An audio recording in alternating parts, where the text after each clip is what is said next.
Hey guys, so tonight we begin with a journey, not into a whimsical land of make-believe, but into the dark, churning depths of history's shadows, specifically the unsettling obsession of one of history's most infamous figures.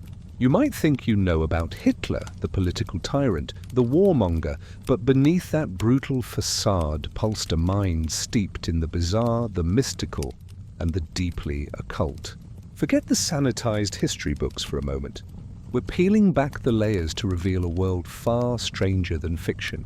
Before we dive into this chilling narrative, take a moment to hit that like button, subscribe if you haven't already, and drop a comment below telling me where in the world you're listening from and what time it is for you. Alright, find that cozy spot, pull your blankets tight, and prepare to walk alongside a dictator captivated by the supernatural. You stand not as you are now, warm and secure in your own bed, but as a phantom observer in the chilly, gaslit alleys of fin de siècle Vienna. Imagine the air, heavy with the scent of horse manure, cheap tobacco, and the faint, unsettling aroma of poverty mingled with the grandiosity of a dying empire. This is where the seeds of an unthinkable future began to sprout in the mind of a young, frustrated artist named Adolf Hitler. You watch him, a gaunt, angry young man, shivering not just from the cold, but from a profound sense of injustice and failure. He drifts through cheap boarding houses, a self-proclaimed intellectual, yet utterly devoid of success, his grandiose artistic visions rejected, his political ambitions still nascent and unfocused. But Vienna, you learn, was more than just a city of art and music. It was a teeming cauldron of esoteric ideas, a buzzing hive where ancient myths met burgeoning nationalism, where mysticism intertwined with racial theories, and where a deep, pervasive anti-Semitism festered like an open wound.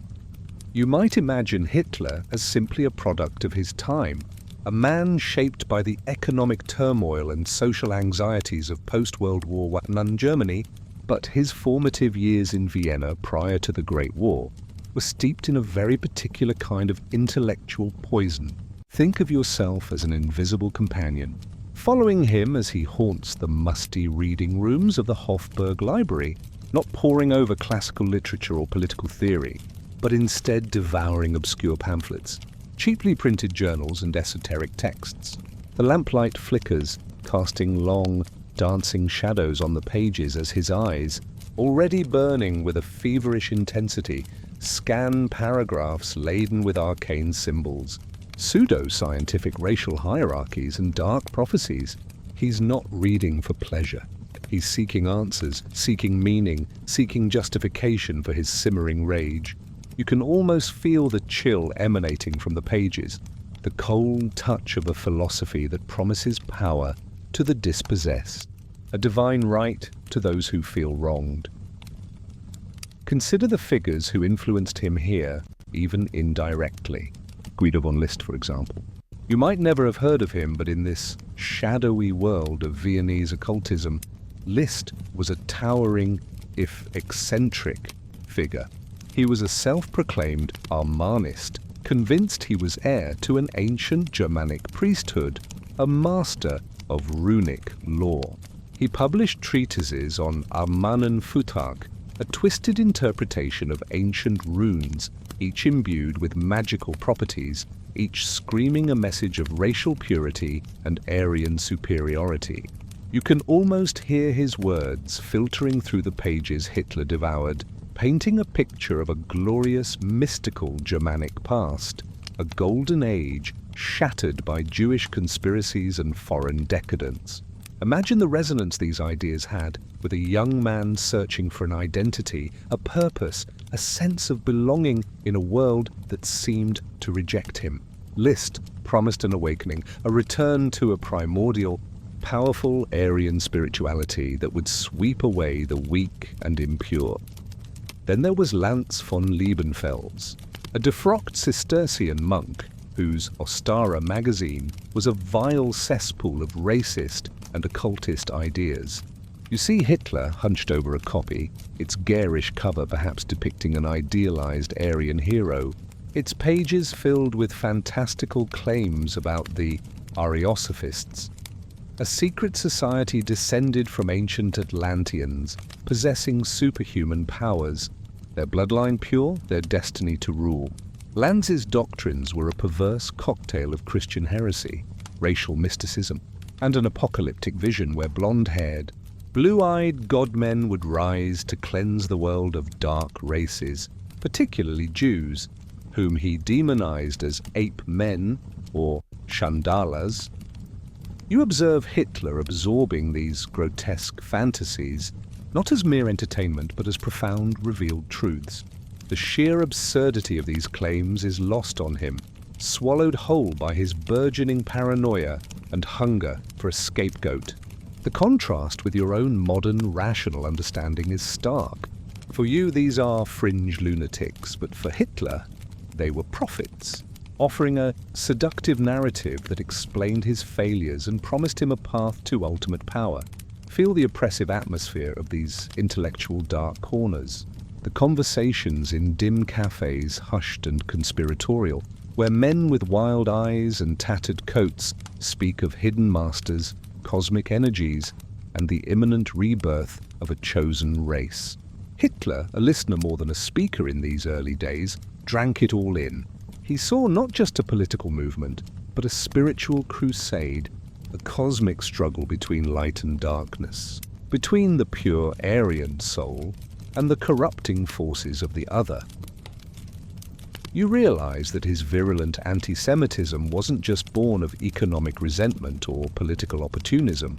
It was deeply intertwined with these pseudo-scientific, occult racial theories, elevating hatred to a religious fervor, a sacred duty. The very foundation of his worldview, the one that would unleash unimaginable horror upon the world, was cemented in these dark, esoteric doctrines, whispered in the back rooms of a decaying European capital. This was the genesis, the very first stirrings of a monstrous faith, born not of divine inspiration, but of frustration, delusion, and the seduction of forbidden knowledge. You find yourself now transported to Munich, a city simmering with post-war resentment and revolutionary fervor. In 1918, the German Empire has collapsed. The Kaiser is gone and Bolshevism threatens to engulf the nation. It's a time of profound instability, a vacuum waiting to be filled, and into this void steps a secret society far more potent than any of Hitler's previous occult readings, the Thule Society. You stand at the threshold of their meeting place, perhaps the opulent but secretive Hotel Wir Jahreszeiten, a stark contrast to the grimy Viennese boarding houses. The air here is different. It's thick with tobacco smoke, the clinking of glasses, and hushed, intense conversations. This isn't just a collection of fringe eccentrics. These are influential lawyers, doctors, academics, industrialists, aristocrats, the Bavarian elite, desperate to restore order, convinced that the answers lie in ancient Germanic wisdom and racial purity. You observe their rituals, their symbols, the swastika, adopted long before it became the universally recognized emblem of evil, displayed prominently. It's an ancient symbol of the sun, of prosperity, twisted and corrupted by their ideology. They believe in a mythical Hyperborean homeland, a lost land of the Aryans, from which a superior race once emerged. Their name, Thule, refers to a legendary northern land in Greek and Roman myth, a place of mystery and ultimate origins. For these members, Thule wasn't just a mythical island. It was a spiritual birthplace, a source of arcane power, a wellspring of the true Aryan soul. You can almost feel the intoxicating allure of this narrative, a story of forgotten glory, a destined people, a return to a primordial purity that would sweep away the perceived decadence of the modern world. The Thule Society wasn't merely a debating club for occult enthusiasts. It was a potent political force, a hub of radical right-wing thought in post-war Bavaria. They openly preached anti-Semitism, anti-Bolshevism, and extreme nationalism, convinced that Germany's problems stemmed from internal racial degeneration and Jewish conspiracy. You listen as their leader, Rudolf von Sebottendorf, a peculiar character with a Turkish background and a penchant for Sufi mysticism blended with Germanic lore, expounds on their doctrines. He speaks of blood mysteries, of the inherent spiritual superiority of the Aryan race, of the need for a purification that would restore Germany to its rightful, dominant place in the world. He evokes a visceral, almost primeval sense of belonging and destiny that, for a populace shattered by war and economic hardship, must have been profoundly comforting, yet terrifyingly seductive. As you move through the rooms, you notice the literature they disseminate. Völkischer Beobachter, the People's Observer, a newspaper that would eventually become the official organ of the Nazi Party. The Thule Society essentially laid the intellectual groundwork for Nazism, providing a framework of racial ideology, occult symbolism, and a fervent, almost religious belief in Aryan supremacy. They weren't just reading about these ideas, they were actively trying to implement them, to infuse them into the political landscape. You witnessed discussions about assassinating communist leaders, about organizing Freikorps units, paramilitary groups that would brutally suppress leftist uprisings. The mystical wasn't separate from the political. For the Thule members, it was the very essence of their political mission. They believed they were acting on a cosmic mandate, guided by unseen forces, fulfilling an ancient prophecy. You might wonder how Hitler, a mere corporal discharged from the army, an angry street orator, found his way into such an exclusive elite society. The answer lies in the network of connections Thule cultivated. Many of its members were influential figures in nascent nationalist groups. Hitler, with his fiery rhetoric and uncanny ability to articulate the frustrations of the common man, was seen as a useful tool, a mouthpiece for their ideas. You imagine a Thule member, perhaps Dietrich Eckart, a playwright and a key early mentor to Hitler, listening to him speak in a beer hall. Eckart, an older, more established occultist and anti-Semite, instantly recognizes Hitler's raw talent, his charismatic appeal, and his susceptibility to the very esoteric doctrines that Thule espoused. Eckart, you learn, believed he was destined to prepare the way for the coming one, a figure who would rescue Germany. He saw Hitler as this prophesied messiah, a rough diamond that needed polishing, a vessel to be filled with the sacred wisdom of the Thule. He introduces Hitler to the Thule inner circle, to their ideas, their symbols, their financial backing. You observe the young Hitler, initially perhaps overwhelmed, but rapidly absorbing their doctrines, internalizing their hatred, and repackaging their esoteric theories into a populist, easily digestible form for the masses. The complex, convoluted myths of Aryan origins and cosmic battles become simplified slogans, potent calls to action. The swastika, once a mystical emblem, becomes a banner under which millions would march to their doom. Feel the insidious transformation. The esoteric, academic discussions about Hyperborea and Thule morph into a concrete political program of racial cleansing and territorial expansion. The intellectual games of a secret society become the ideological bedrock of a totalitarian state. You witness the birth of a terrifying synergy. The occultists provided the philosophical framework, the symbols, the sense of cosmic destiny, and Hitler provided the ruthless execution, the mass appeal, and the sheer, unadulterated will to power. The Thule Society, by providing Hitler with a coherent, albeit insane, worldview, a network of supporters and powerful symbols, inadvertently unleashed a horror that would consume the world. The whispered secrets in the dark corners of Munich morphed into a roar that shook the very foundations of civilization, all under the shadow of ancient, perverted myths. You leave this segment understanding that the occult was not a mere curiosity for Hitler. It was the crucible in which his ideology was forged, a dark, spiritual blueprint for the Third Reich. You are now transported to a different kind of chamber. Not a smoky meeting room, but a meticulously organized office within the SS headquarters. Circa the mid-1930s, the air here is crisp, almost sterile, filled with the faint scent of polished wood and official documents. But don't let the veneer of bureaucratic efficiency fool you. This is the nerve center of an organization driven by a deeply irrational, profoundly occult agenda. The Ahnenerbe, or Ancestral Heritage Society.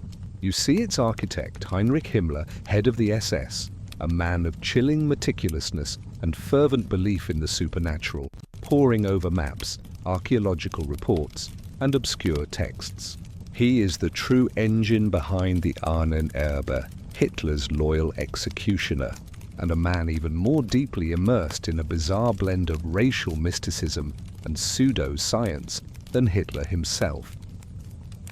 The Ahnenerbe was Himmler's brainchild, established in 1935 as a research institute dedicated to investigating the anthropological and cultural history of the Aryan race. But you know, observing these events, that its true purpose was far more sinister and fantastical. It wasn't about objective historical research.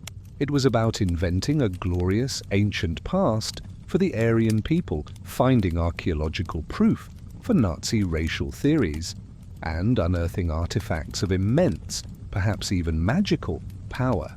Imagine the scale of this delusion, an entire scientific apparatus, funded by the state, staffed by academics and adventurers, all dedicated to proving a historical lie and chasing esoteric fantasies. You witness the preparation for expeditions, the meticulous planning of projects that seem utterly absurd by modern scientific standards. Teams of Ahnenerbe researchers, often dressed in SS uniforms, are dispatched to the most remote corners of the globe. You might see them poring over ancient maps of Tibet, convinced it holds the key to the origins of the Aryan race, a place where hidden masters or superior beings from Hyperborea might still reside. Or perhaps you observe them discussing the ruins of South America, searching for evidence of Atlantean colonies, convinced that advanced civilizations of Aryan stock once existed there, imparting knowledge to primitive peoples. The goal is always the same: to find a factual basis, however flimsy, for the Nazi myth of Aryan supremacy, and to perhaps, just perhaps, uncover artifacts that could grant them unimaginable power. Consider their obsession with places like the Externstein in Germany, a natural rock formation that Himmler believed was an ancient Teutonic astronomical observatory or a sacred pagan site. You see Ahnenerbe archaeologists meticulously excavating there, not to understand history, but to validate a preconceived narrative of ancient Germanic greatness and mystical connection to the cosmos. They are not seeking truth. They are manufacturing it, bending every scrap of evidence to fit their warped worldview.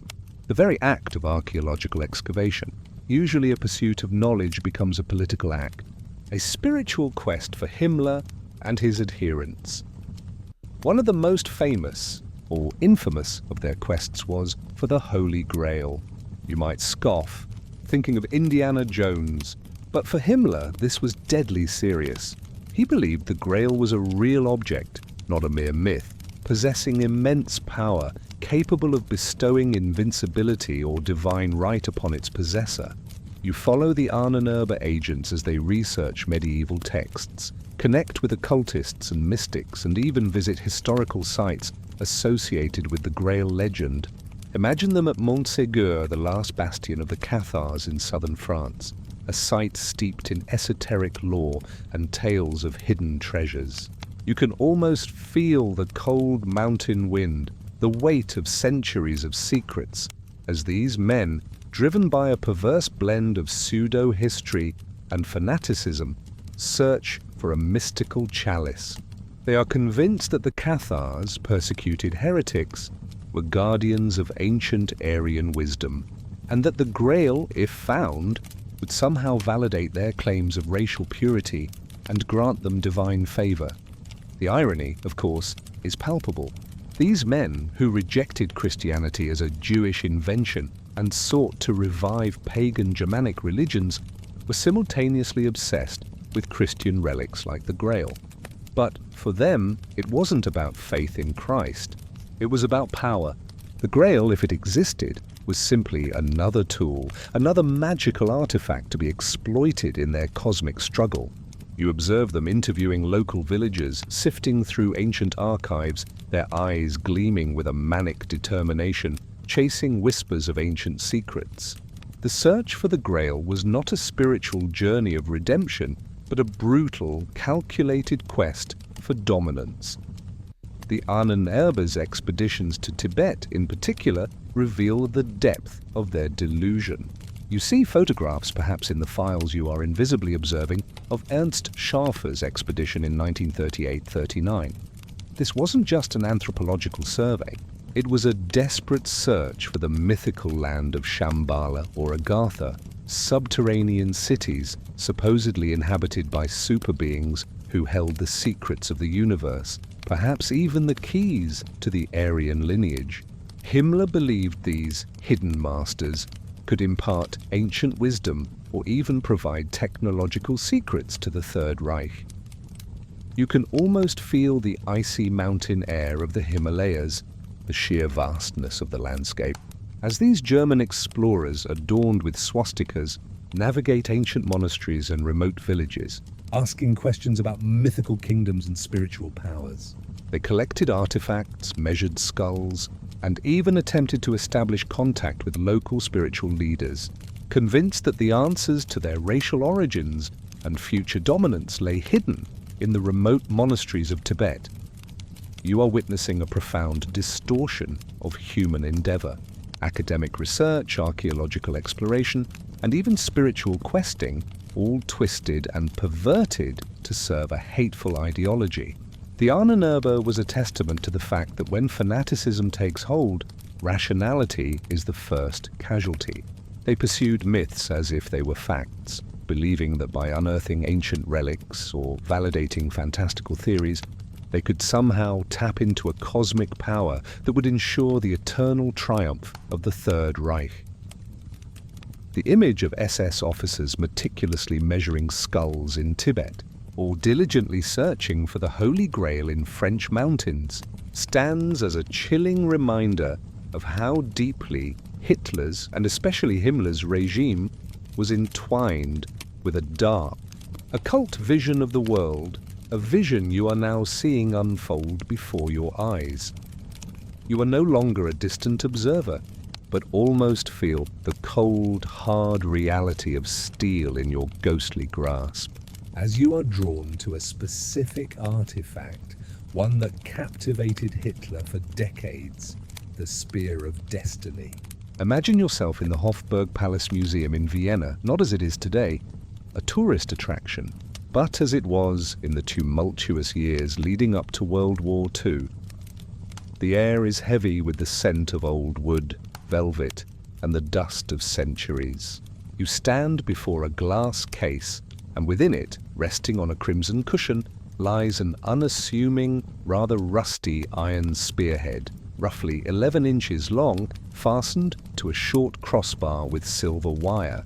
It's accompanied by a slightly crude but ancient nail, said to be one of the nails from the true cross. To the untrained eye, it's just another medieval relic, perhaps interesting for its age, but nothing more. But for Adolf Hitler, this was no ordinary relic. For him, this was the Habsburg spear, also known as the Holy Lance, or more famously, the Spear of Destiny. The legend, which he devoured with feverish intensity, claimed that this was the very spear that a Roman centurion, Longinus, thrust into the side of Christ on the cross. The folklore further asserted that whoever possessed this spear held the destiny of the world in their hands, for good or for evil. It was believed to have granted power to emperors and conquerors throughout history. Constantine the Great, Charlemagne, Otto the Great, Frederick Barbarossa, and the Holy Roman Emperors. Each of them, so the story went, achieved their greatness while holding the spear, and met their doom once they lost it. You feel the weight of this belief, the sheer, intoxicating power it must have represented to a young, aspiring dictator.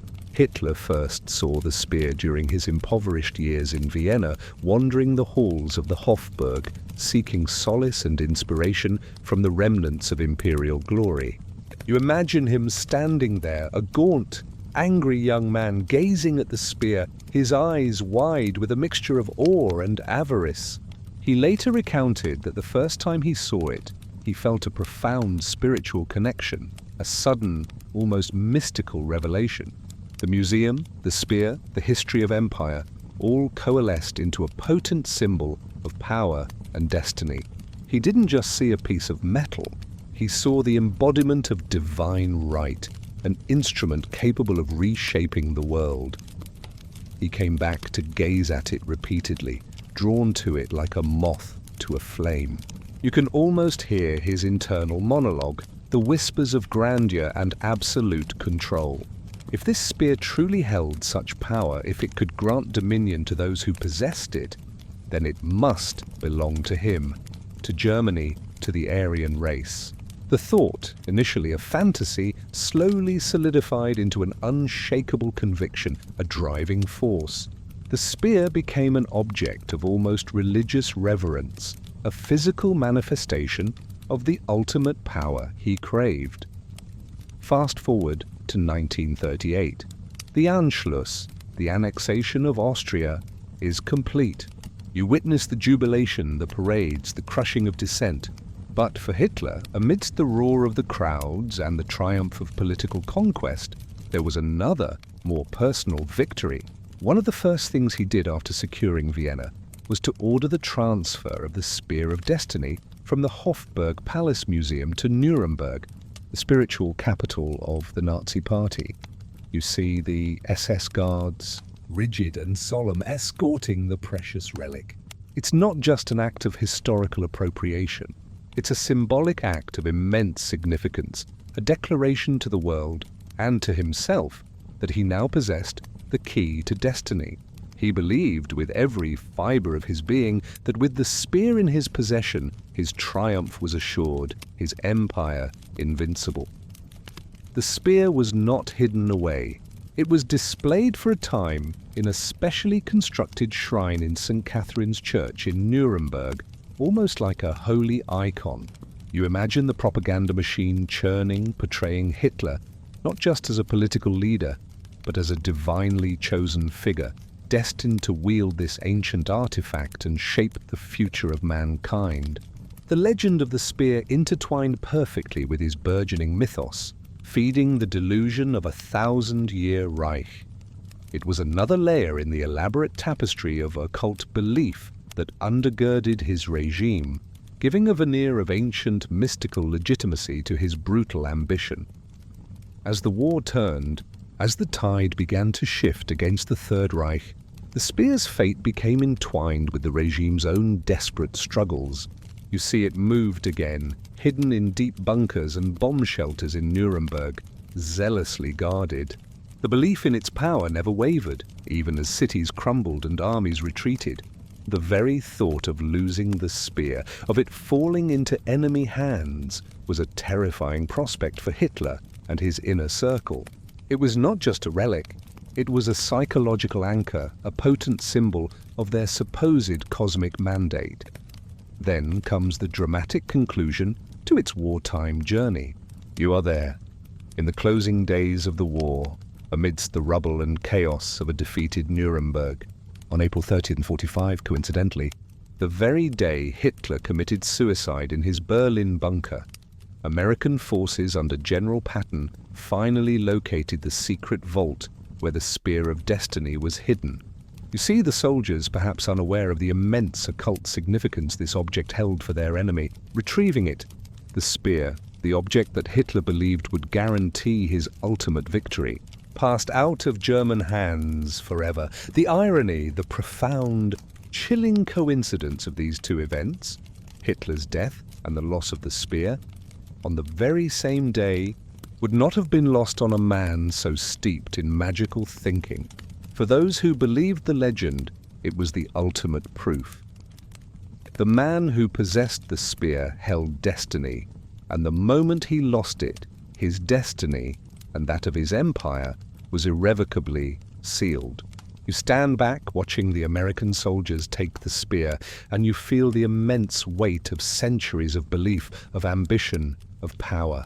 This simple, rusty piece of iron became a focal point for one of history's greatest monsters, a testament to how profoundly the allure of the supernatural, the promise of unassailable power, can distort reality and drive humanity to unimaginable acts of both glory and depravity. The Spear of Destiny wasn't just a relic.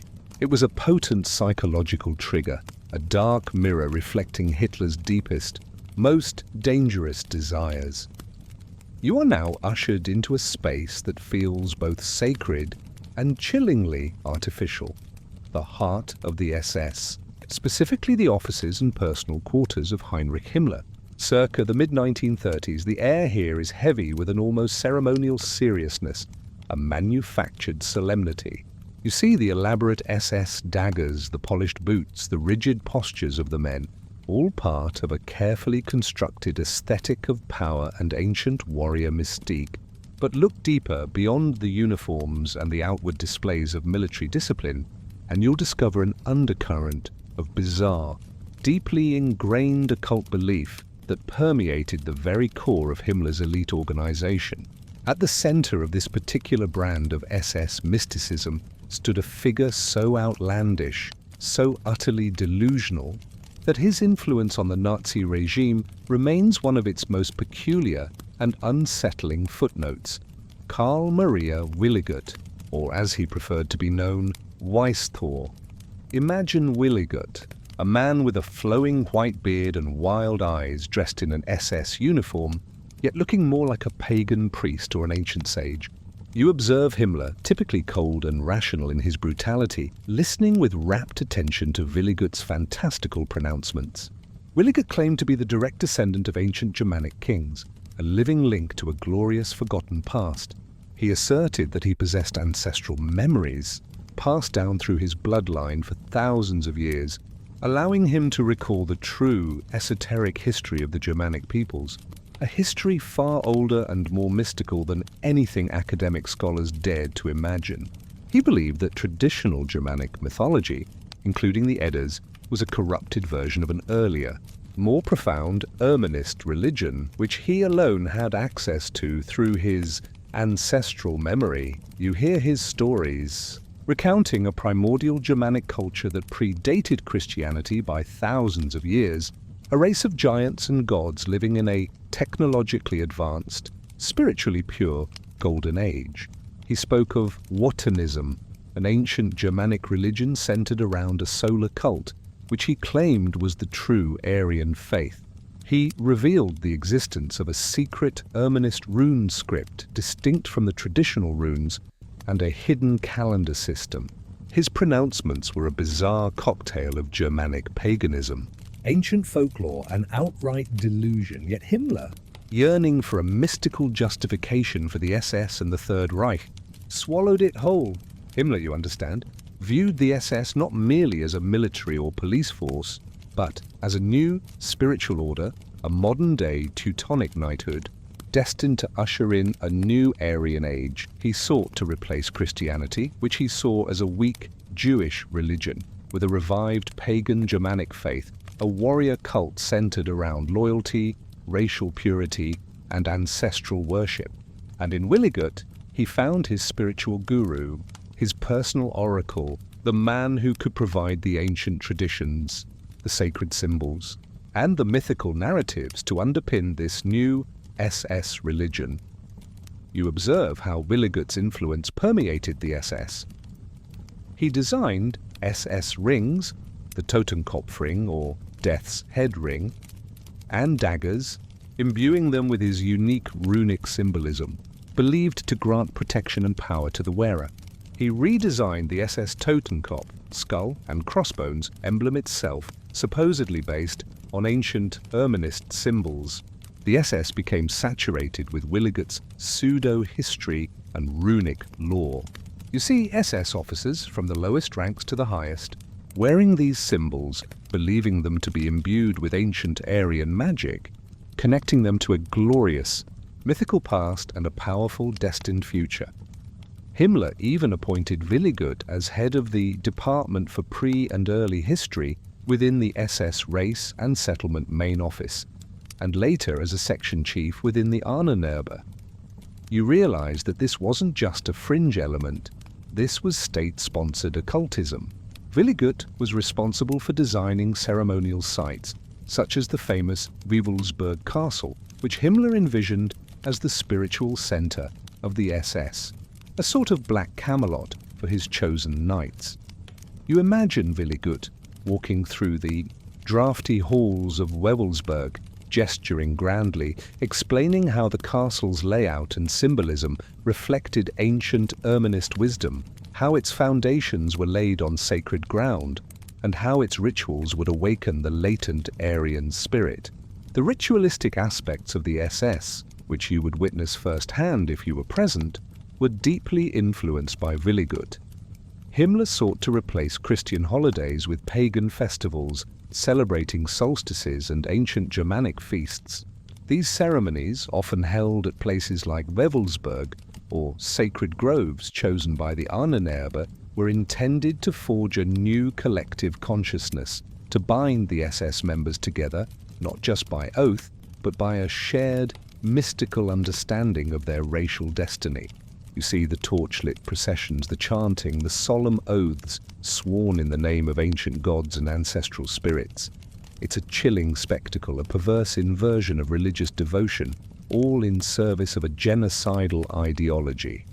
However, even within the bizarre world of Nazi occultism, Willigut's eccentricities eventually became too much. You learn that he had a long history of mental illness, having been institutionalized multiple times for megalomania and delusions. His claims of ancestral memories and divine revelations were eventually recognized by some as symptoms of a profound psychological disturbance. In 1939, after reports surfaced about his past mental health issues and his erratic behavior became undeniable, Himmler was forced to quietly dismiss him from the SS, though not without regret. The Rasputin of Himmler faded into obscurity, but his influence, the strange symbols and even stranger beliefs he injected into the SS, remained. You reflect on the profound implications of this episode. Here was a regime that championed scientific racial hygiene and dismissed all other races as inferior, yet it wholeheartedly embraced the fantastical delusions of a mentally unstable mystic. It reveals the deeply contradictory nature of Nazism, a regime that preached a veneer of order and scientific precision, but was at its core driven by irrationality, ancient hatreds, and a desperate search for mystical validation. Willigut's runes, his made-up history, and his Erminist religion provided Himmler with precisely the spiritual framework he craved, a justification for the SS's murderous mission that transcended mere politics and entered the realm of the sacred. You leave this segment with a profound sense of unease, realizing how easily even the most absurd delusions can be weaponized when clothed in the mantle of ancient power and racial destiny. You are now standing before a formidable, imposing structure, nestled in the rolling hills of Westphalia, Germany, Wewelsburg Castle. It's the late 1930s, and the air here is infused with a peculiar blend of ancient history and chilling manufactured solemnity. This isn't just a medieval castle, it is Himmler's vision made concrete, the designated spiritual heart of the SS, often referred to as their Black Camelot. You see the dark, weathered stone, the three distinctive towers forming a triangular shape, a symbol of mystical significance. The castle itself, dating back to the early 17th century, feels heavy with purpose, a place intended to house secrets and cultivate power. Himmler acquired Wewelsburg in 1934, ostensibly for renovation into an SS school, but his ambitions for it quickly soared far beyond mere education. You perceive his true intent, to transform it into a central ideological and mystical training ground for his elite SS officers, a place where they would be initiated into a new, pagan-infused religion where their loyalty to Hitler and the Third Reich would be cemented through esoteric rituals. He envisioned it as a spiritual counterpoint to the Vatican, a center of a new Aryan faith that would ultimately replace Christianity. You step inside and the atmosphere shifts. The interior has been extensively renovated, but not in a way that preserves its medieval charm. Instead, it's been stripped and refitted to Himmler's specifications, creating stark, almost brutalist spaces designed to evoke a sense of ancient Germanic power and cultic reverence. You walk through the North Tower, the centerpiece of Himmler's occult vision. Its ground floor houses the Obergruppenführersaal, or Hall of the Obergruppenführer, a grand room where high-ranking SS generals were meant to convene. On the ceiling, you notice an elaborate mosaic, a dark sunwheel with 12 radiating arms, the Schwarze Sonne, or Black Sun. This symbol, unknown in ancient Germanic iconography, and likely an invention of Himmler's occultists, would become one of the most enduring and chilling symbols of Nazi esotericism. You feel its presence, a heavy, silent testament to the dark energy Himmler sought to invoke. Descend further, and you enter the castle's most infamous chamber, the Gruft, or crypt, located beneath the Obergruppenführersaal. This circular room, devoid of windows, possesses an unnerving echo. In the center, a permanent eternal flame, an Ewig-Flamme, was intended to burn. Around the walls you see 12 stone plinths, each awaiting the ashes and coats of arms of deceased SS Obergruppenführer. This was Himmler's Valhalla, his sacred burial chamber for his most elite knights. You imagine the solemn, macabre rituals. Planned here, the silent devotion to fallen comrades, the forging of an unbreakable bond between life and death in service of the Reich. It's a chilling reminder that the SS was more than just a military organization. It was a death cult, and Wewelsburg was its spiritual temple. You also explore the other rooms, each imbued with a specific purpose related to Himmler's vision. There are rooms dedicated to ancestral research for the Ahnenerbe, libraries filled with esoteric texts on runic lore, Germanic mythology, and occult practices. You see SS officers, not just in military drills, but participating in strange, pseudo-religious ceremonies, perhaps meditating in specially designed rooms, attempting to tap into ancient Aryan energies. Himmler insisted on replacing Christian rites of passage with pagan ones for his SS men, naming ceremonies instead of baptisms, marriage rites in front of eternal flames instead of church altars, and funeral rituals conducted in places like the Wewelsburg crypt. He sought to entirely disconnect his men from traditional religion and bind them solely to the SS and its twisted pagan creed. The architectural symbolism of Wewelsburg is everywhere. The triangular shape of the castle, the 12 radiating arms of the Black Sun, the 12 plinths in the crypt, all are deeply resonant with occult numerology and the Thule Society's mystical beliefs.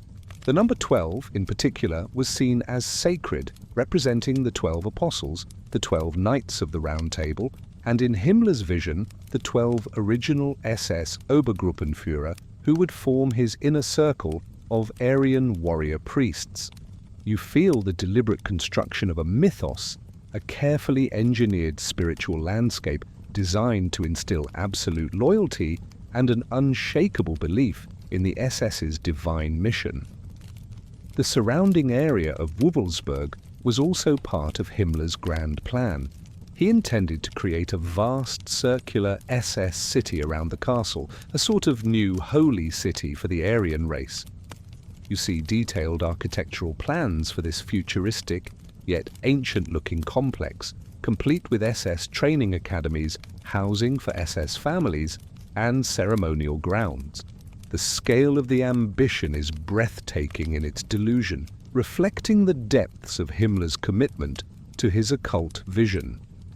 As the war neared its end and the defeat of the Third Reich became inevitable, Himmler's fanaticism around Wawelsburg reached its peak. In March 1945, with American troops approaching, he gave orders for the castle to be blown up to prevent it from falling into enemy hands. You can almost feel the desperate finality of that decision, the destruction of his sacred shrine, his Black Camelot. Thankfully, the SS officer tasked with the destruction only managed to detonate a small part of the castle, saving much of it from total ruin. You leave Wewelsburg with a profound sense of the chilling power of ideology, especially when mixed with occult belief. It stands as a stark monument to the SS's esoteric ambitions, a physical manifestation of their attempt to forge a new religion based on racial purity, ancient myths, and dark rituals. It reminds you that the Nazi regime was not solely driven by political ambition or military conquest. It was also propelled by a deeply spiritual, albeit perverse, quest for a new world order, rooted in an occult vision of power and destiny. The castle, with its black sun and its chilling crypt, serves as a silent yet eloquent witness to the depths of Himmler's mystical delusion and the lengths to which the SS went to create their own dark, sacred history. You are now invited to consider a truly bizarre, yet surprisingly influential, theory that gripped certain circles within the Nazi leadership, most notably Heinrich Himmler, the Welteislehre, or World Ice Doctrine, WEL. Imagine stepping into a lecture hall, perhaps within the Ahnenerbe's facilities. In the late 1930s, the air crackles with an unusual intensity, not of scientific inquiry, but of fervent belief in something outlandish. Before you stands a proponent of WAL, perhaps Hans Herbiger himself, though he died in 1931, his ideas living on. Or perhaps a fervent disciple, passionately expounding on a cosmology that defies all conventional understanding of physics and astronomy. Herbiger, an Austrian engineer and amateur astronomer, developed WEL at the turn of the 20th century. You hear his claims as if channeled through this zealous speaker. The entire universe is filled with ice. Stars are ice bodies, solar systems form through the collision of giant ice blocks, and ice is the fundamental substance of all cosmic phenomena. Our solar system, according to WL, is a dynamic arena of cosmic ice and rock, constantly colliding and forming new celestial bodies. Earth itself, you learn, has had multiple moons throughout its history, each a captured ice moon that eventually spiraled closer, broke apart, and crashed into the planet, causing catastrophic floods and geological upheavals, burying previous civilizations in ice. The speaker explains with absolute conviction how our current moon is merely the latest in a long succession of captured ice moons, and it too is slowly, inevitably spiraling towards Earth, destined for a cataclysmic impact. These cosmic collisions, he argues, are the true drivers of geological and biological evolution, shaping the very face of the planet and the course of life. You listen, incredulous, yet observing the earnest faces of the SS officers and Ahnenerbe scientists in the audience, many of whom are nodding in agreement. For them, this isn't science fiction. It's a profound, hidden truth. So why would such a wildly speculative theory appeal to the Nazis, particularly Himmler? You begin to understand the connection. Racial mysticism and historical revisionism well provided a cosmic justification for their racial theories. The great cataclysms caused by falling ice moons, it was claimed, led to the destruction of primitive, weaker races, while the stronger, more resilient Aryan race survived, adapting and thriving in the face of cosmic adversity. It suggested a grand cyclical process of destruction and renewal, where the Aryan race was always destined to emerge supreme. Furthermore, Well offered a mythological framework for the Nazis' narrative of an ancient, glorious Aryan past. The Ice Ages, far from being mere geological phenomena, were seen as the direct result of these lunar collisions. and the survivors of these cosmic disasters were, of course, the ancient Aryans, who preserved their purity and knowledge through the ages. You can almost hear the implications. If the world is constantly being reshaped by cosmic forces, then the current world order is merely temporary, and the Aryan race, having survived countless cataclysms, is inherently superior and destined to dominate the next cycle. Himmler, in particular, was deeply fascinated by WL. You see his enthusiasm, his belief that Herbig's theories contain profound, hidden truths about the universe and humanity's place within it. He actively promoted WAL within the SS and the Ahnenerbe, sometimes to the chagrin of more conventional scientists. He even ordered the establishment of a Welteislehre research institute within the Ahnenerbe, dedicated to proving Herbig's claims. You observe how mainstream science, if it contradicted WL, was dismissed as Jewish science or degenerate. The entire scientific method was inverted. First, the conclusion, Aryan supremacy, cosmic destiny, then the search for proof within WEL. The doctrine also had a peculiar aesthetic appeal for the Nazis. The idea of a cosmos filled with ice, of vast, frozen expanses, resonated with their fascination for the primordial north, the mythical Hyperborea, and a certain cold, brutal efficiency they admired. It was a cosmic vision that complemented their racial ideology, portraying the universe itself as a grand, indifferent stage upon which the Aryan struggle for dominance was played out. You also recognize the appeal of its anti-establishment nature. Well was rejected by mainstream astronomy and geology, which only served to make it more attractive to Himmler and other Nazi occultists. For them, its rejection by traditional science was proof of its hidden truth, a secret knowledge suppressed by the established order, which they viewed as corrupt and conspiratorial.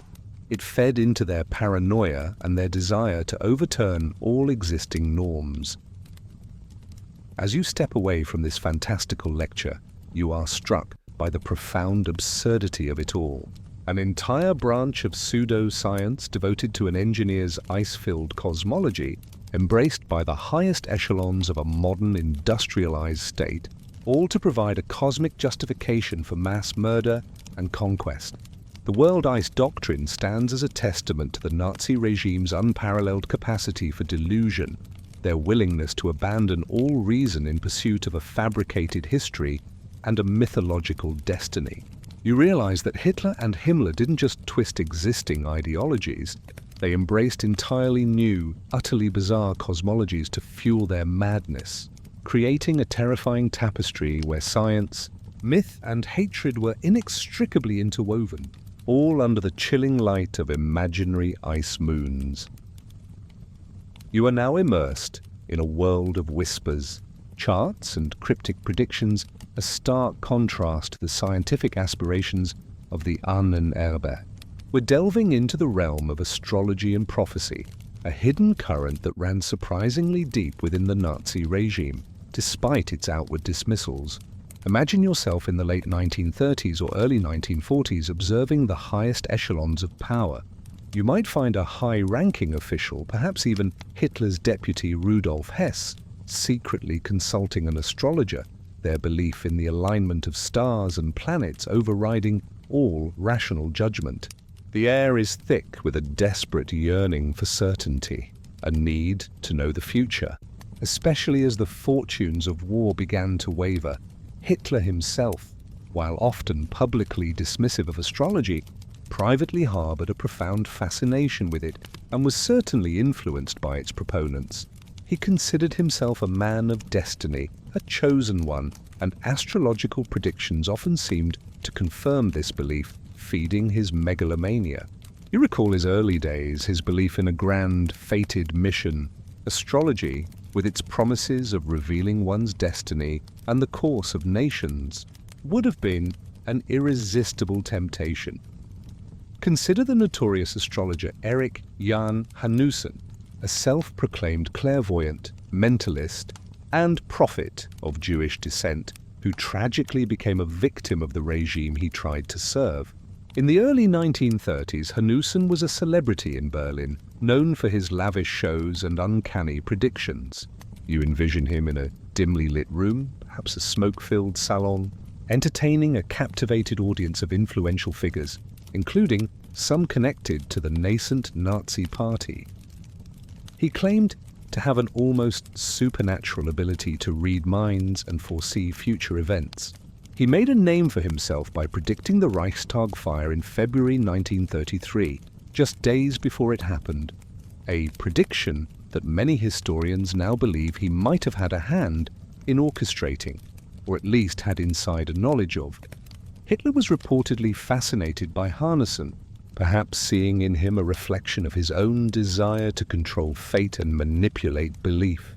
You imagine secret meetings where Hanussen, with his piercing gaze and theatrical pronouncements, would interpret Hitler's birth chart, offering auspicious timings for political moves, predicting victories, and validating Hitler's sense of divine mission. This wasn't merely entertainment. It was a psychological tool, a way for Hitler to reinforce his own convictions and to project an aura of invincibility. Hanussen's alleged ability to gaze into the future, to confirm Hitler's destiny, provided a crucial psychological boost to a man whose megalomania was already spiraling out of control. However, the tragic irony for Hanussen was that his Jewish heritage ultimately sealed his fate. Despite his services, despite his utility, the purity laws of the Third Reich could not tolerate his existence. He was murdered by the SA in March 1933, his body found in a field outside Berlin. His elimination was a chilling reminder that even those who served the regime's occult interests were not immune to its brutal logic of racial purity. Yet the influence of astrology did not vanish with Hanussen. As World War II progressed, particularly when the war turned against Germany, the reliance on astrological predictions and prophecies intensified among some within the Nazi leadership.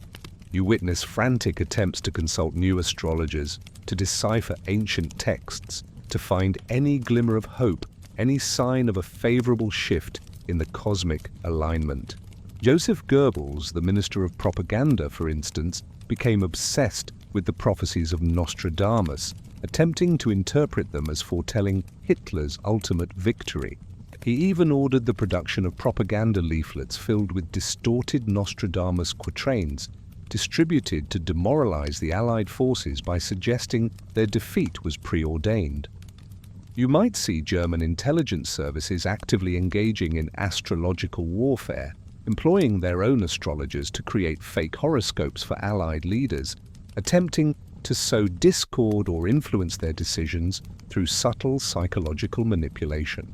The desperate search for a hidden advantage, a cosmic secret weapon, became palpable.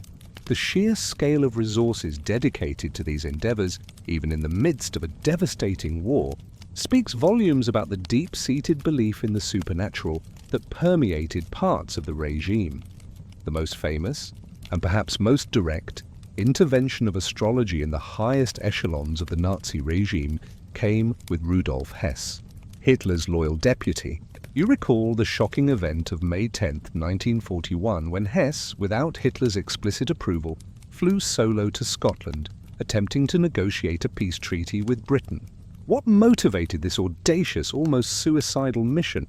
Among other factors, Hess was known to be a fervent believer in astrology and had consulted multiple astrologers who predicted a favorable window for an aerial mission to England in May 1941, believing it would lead to peace. He was convinced that the stars were aligned for his heroic, solitary endeavor. You imagine him driven by a blend of delusion, loyalty, and astrological conviction, strapping himself into a Messerschmitt Bf 110, believing he was acting on a cosmic mandate. Hitler, furious at Hess's betrayal and embarrassed by the incident, publicly denounced Hess as mad and ordered a crackdown on astrologers and occultists throughout Germany. This was partly for damage control to distance the regime from such superstition. But the underlying fascination never truly disappeared. Hitler himself continued to consult with personal astrologers discreetly throughout the war, especially as his fortunes dwindled. You imagine him in his bunker as the bombs fall, still seeking reassurance from the stars, still clinging to the belief that fate, once on his side, could be coaxed back. You step away from this tangled web of prophecy and delusion, realizing the profound psychological impact astrology had on figures like Hitler and Hess. It offered them a sense of control, a narrative of destiny, a validation of their megalomaniac ambitions, and a glimmer of hope in the darkest of times. The occult was not just a fringe interest for the Third Reich. It was a tool, a psychological weapon, and for some, a guiding light, however deluded, that shaped critical decisions and contributed to the catastrophic trajectory of a nation. The stars, they believed, held the answers, but ultimately, they merely reflected the madness that brewed on Earth. You are now transported to a place of myth and extreme geographical isolation. The Himalayas, specifically the ancient, remote kingdom of Tibet. In the late 1930s, the air is thin and biting. The landscape breathtakingly vast and unforgiving, dominated by towering, snow-capped peaks and deep, spiritual valleys. This is not a casual tourist destination. For Heinrich Himmler and the Ahnenerbe, Tibet represented something far more profound and mysterious, a potential cradle of the Aryan race, a repository of ancient wisdom, and perhaps even the home of the mythical subterranean cities of Shambhala or Agartha. Imagine the sheer audacity of these expeditions.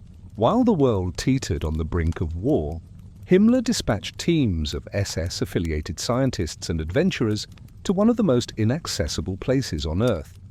You observe the preparations, the meticulous packing of specialized equipment, the detailed maps, and the desperate hope in the eyes of the expedition leaders, most notably Ernst Schaefer, a respected zoologist and hunter, who paradoxically found himself leading a mission steeped in occult fantasy.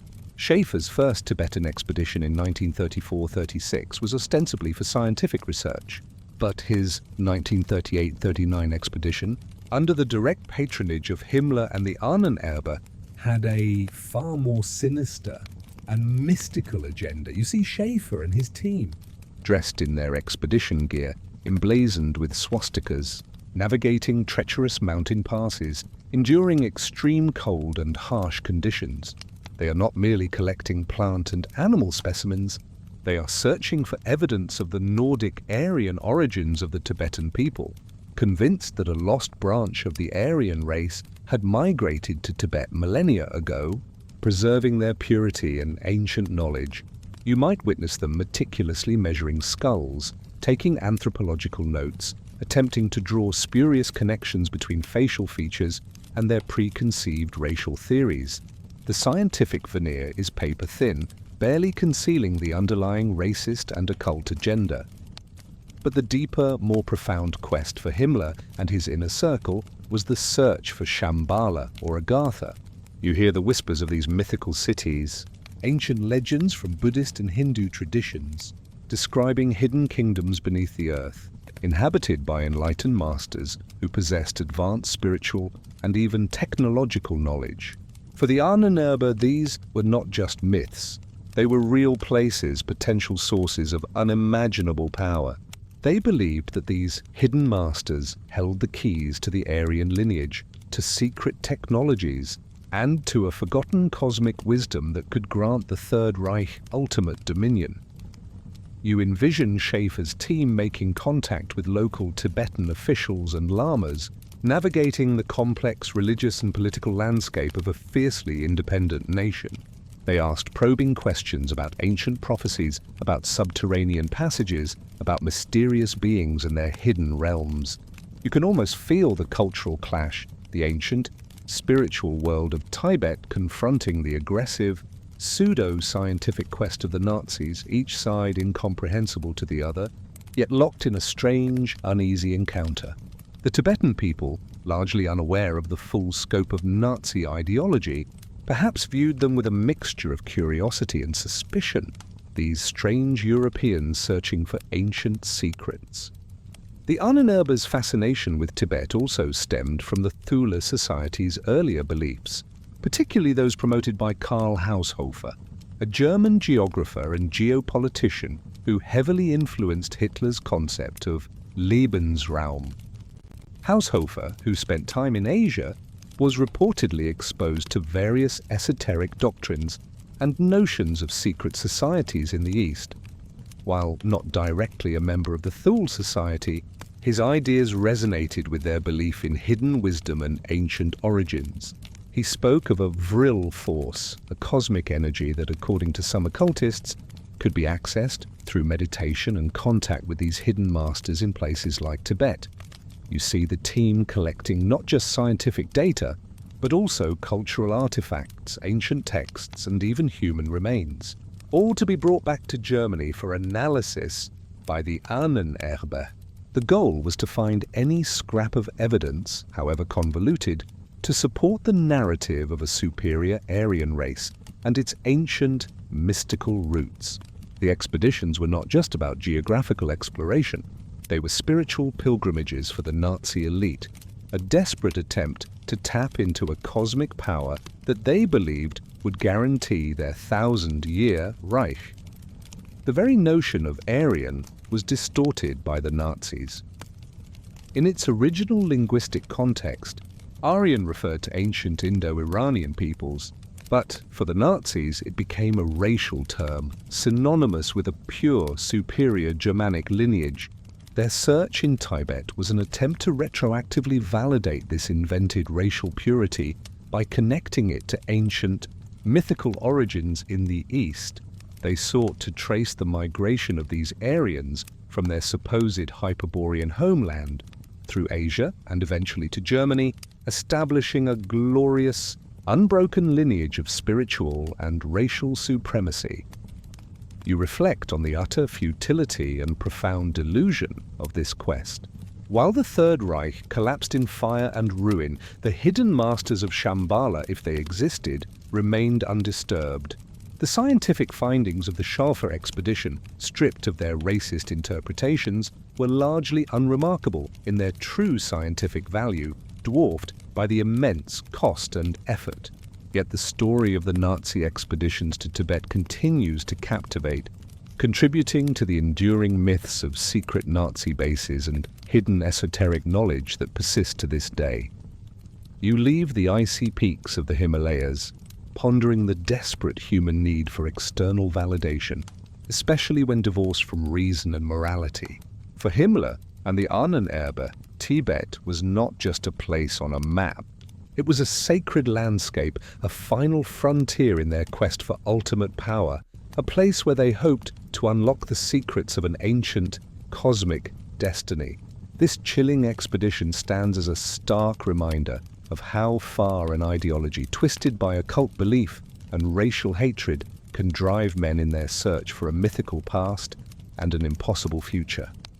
You are now plunged into an even more fantastical realm of Nazi occult speculation, one that makes the world ice doctrine seem almost plausible by comparison. The belief in Vril, the concept of a hollow earth, and the tapping into cosmic energies. Imagine yourself in a clandestine meeting in the early 1920s or 30s, perhaps in a quiet Munich apartment, far removed from the public spectacle of the nascent Nazi party.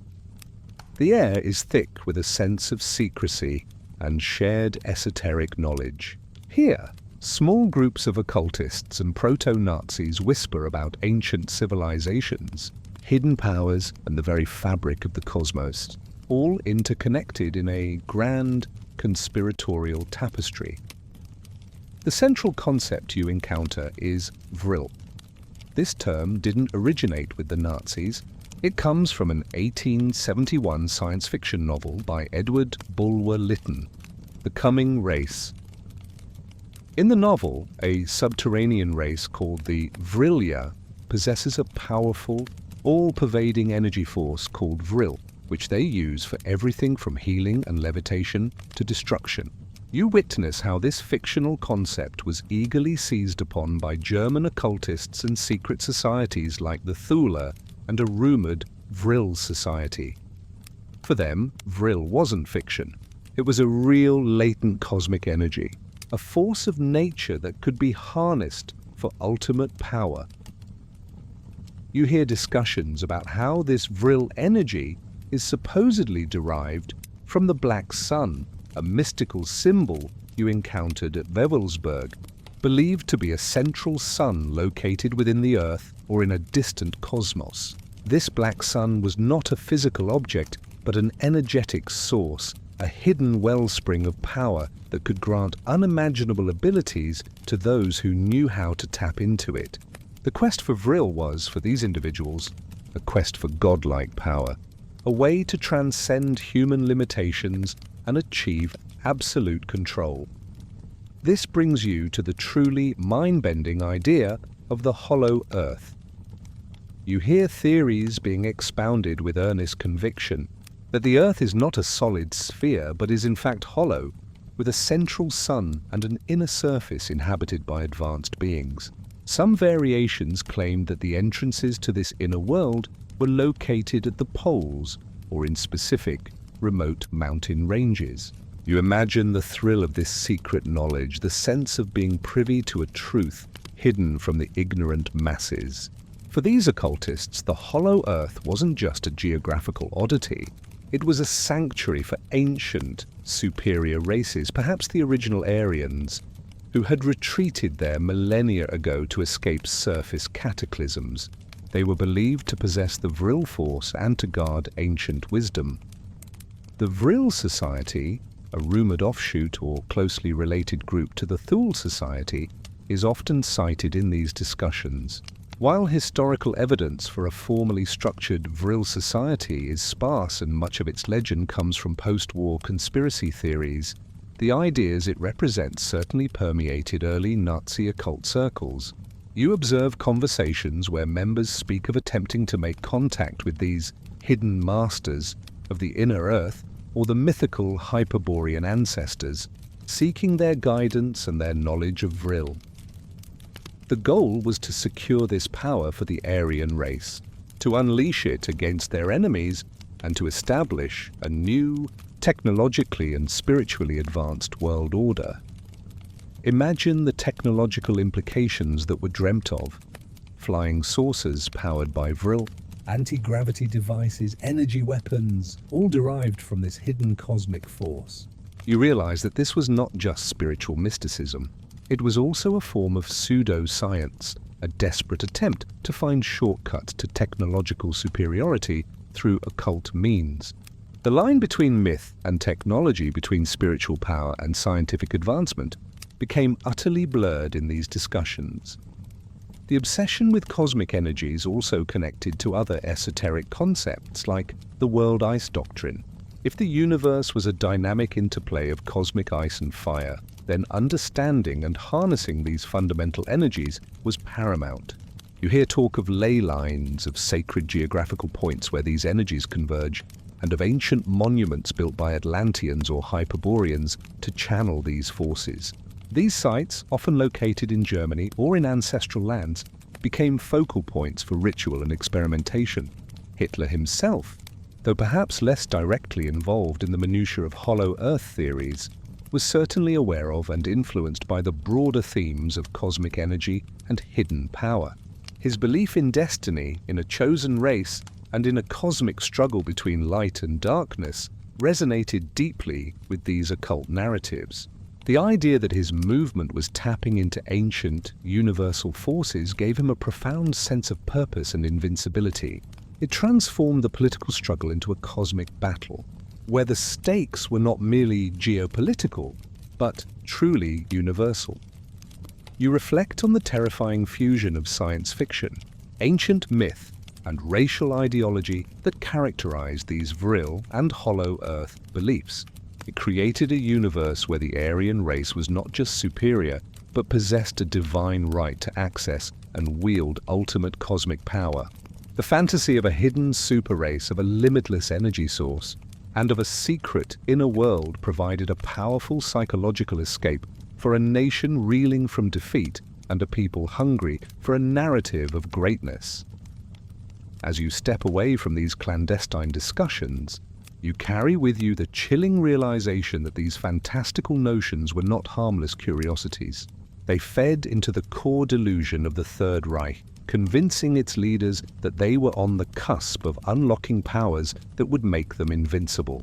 The quest for Vril and the belief in a hollow earth represent the extreme end of Nazi occultism, a testament to how profoundly a regime can be consumed by delusion, blurring the lines between reality and the most outlandish of fictions, all in service of a monstrous ambition.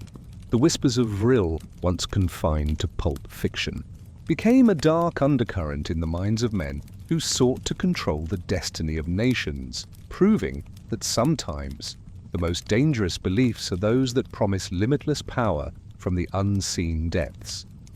You are now immersed in a world where stone and mortar are not merely building materials, but conduits of power imbued with symbolic meaning and occult significance. We're exploring the deliberate creation of sacred spaces and the infusion of occult symbolism into Nazi architecture, reflecting a profound desire to reshape the physical environment to reflect and reinforce their twisted ideology. Imagine yourself walking through the grand, imposing structures of the Third Reich, not as a casual observer, but with an awareness of the hidden meanings embedded within their very design. Take the Reich Chancellery in Berlin, Hitler's monumental seat of power designed by Albert Speer. You see its immense scale, its imposing facades, its long, grand marble halls, leading visitors on an almost ritualistic procession toward the Führer's office. This was not just a government building.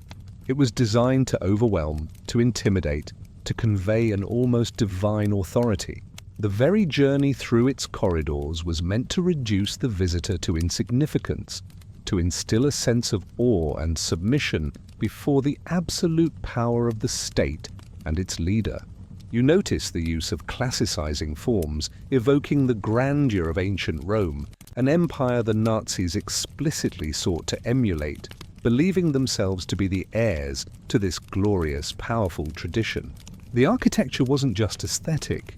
It was an exercise in psychological manipulation, a stage for a new, dark religion of state. But delve deeper, beyond the obvious displays of power, and you find more subtle, yet profound occult influences, particularly in projects spearheaded by Himmler and the SS. Wewelsburg Castle, which we visited earlier, is the prime example. You recall its triangular layout, the black sun mosaic in the North Tower, the crypt below with its 12 plinths. This was a place where geometry, number symbolism, and ancient Germanic motifs were consciously integrated to create a potent ritual space. Every element, from the dimensions of the rooms to the placement of symbols, was carefully considered to evoke ancient power, to channel supposed cosmic energies, and to bind the SS men to a new, pagan-infused spiritual order. You feel the deliberate construction of an environment designed to transform, to initiate, to sacralize. Consider the Nazi Party rally grounds in Nuremberg, another masterpiece of monumental architecture designed by Speer. These were not mere parade grounds. They were meticulously planned ceremonial landscapes. You imagine yourself standing in the vast Zeppelin field, facing the colossal grandstand, the Zeppelinfeld tribune. The scale is overwhelming, designed to make the individual feel like a tiny, insignificant cog in the vast machine of the Volksgemeinschaft, the racial community. The design, particularly the Cathedral of Light created by hundreds of anti-aircraft searchlights pointing skyward, was intended to create an ethereal, almost religious atmosphere.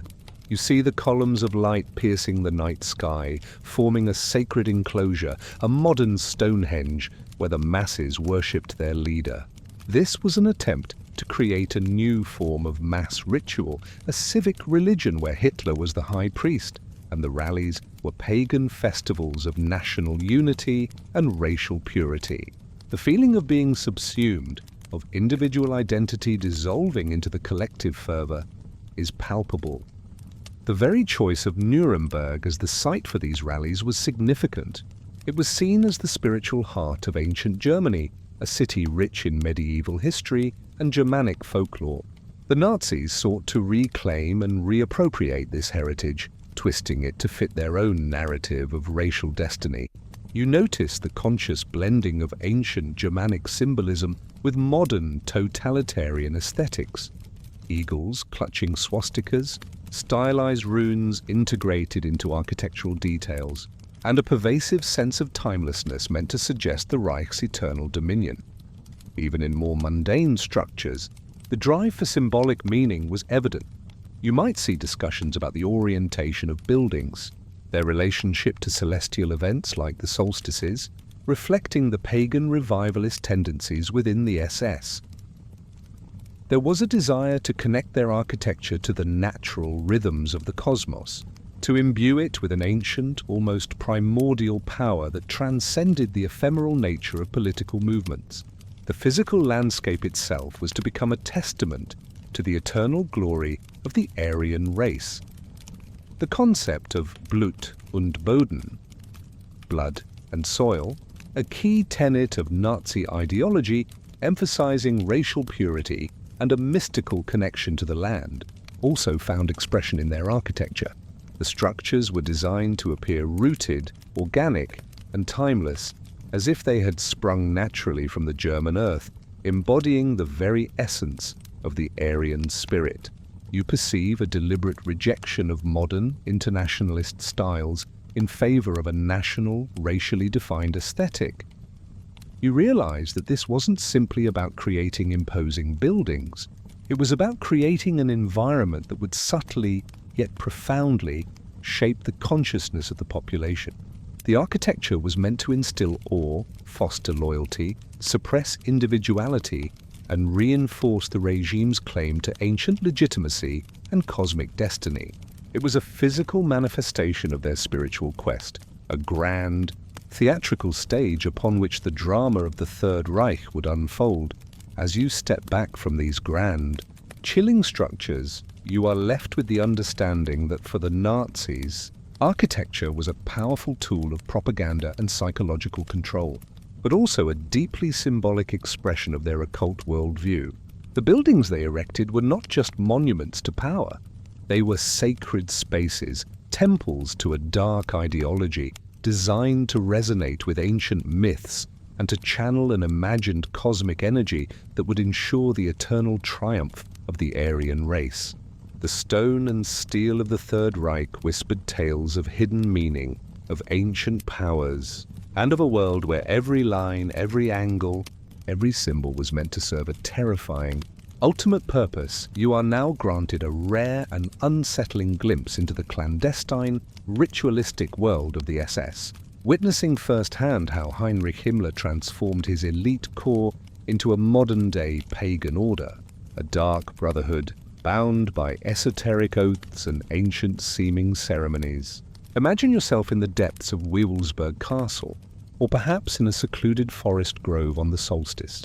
In the late 1930s, the air is cold, still, and charged with a manufactured solemnity, a chilling reverence for a newly invented tradition. Himmler, as we've seen, was deeply influenced by Karl Maria Willigut and the desire to replace traditional Christianity, which he considered weak and Jewish, with a powerful primal Germanic religion for his SS men.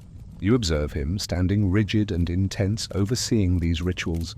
He sees the SS not just as a military or police force, but as an ideological vanguard, a chosen elite destined to lead the Aryan race into a new millennium. And this required a spiritual transformation, an initiation into a new faith. You are present at an SS initiation ceremony. Imagine the recruits, young, fervent, and deeply indoctrinated, standing in rigid formation.